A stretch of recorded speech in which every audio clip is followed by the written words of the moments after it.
24 કલાકમાં 8 કલાક અહીંયા રહે, બાકીના બધા કલાક ત્રણ ભાગના તમારે એને હાંસવાના છે, તમારે એને કંઈ નાની મોટી વાત કરવાની છે, શિક્ષણ આપવાનું છે, એને બોલતા શીખવાડીએ, એને દરરોજ આપણે નવડાવવાની પ્રથા કરવી જોઈએ, સારા કપડાં, ચોખ્ખાઈ, સારું દફતર, પેટી અપાવવાની, આ બધો શિક્ષણમાં જરૂરિયાત છે. 22 વર્ષ પહેલા નરેન્દ્રભાઈ મોદી ગુજરાતના વડાપ્રધાન બન્યા ત્યારે એને લાગ્યું કે ગુજરાતના ગામડાઓમાં દીકરીનું ભણતર હાવ ઓછું છે, દીકરાઓ ભણે છે, એની સરખામણીમાં દીકરીઓ ભણતી નથી, બહુ ઓછી ભણે છે ને વચ્ચેથી ઉઠી જાય છે ભણતી.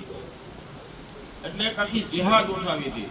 અત્યારે આ દેશના 36 રાજ્યોમાં બેટી બચાવ અને પ્રવેશ ઉત્સવ નામની યોજના આવે છે. બેટી બચાવ, બેટી બચાવનો કાર્યક્રમ કરવો પડે, જાહેરમાં બોલવું પડે.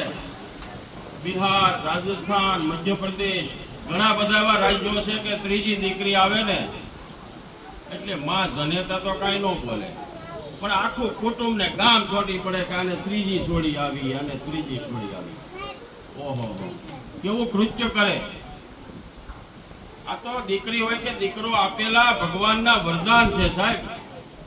આ તો ભગવાને આપેલી કૃપા છે. દીકરી હોય કે દીકરો હોય સમાન. અને ભગવાનની કૃપાને આપણે કહીએ કે આ તો ભાર પડી ગયો, ત્રીજી દીકરી આવી, ચોથી દીકરી આવી.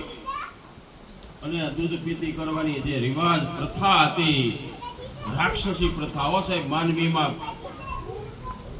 મગજની અંદર એક સવાર થઈ ગઈ હતી.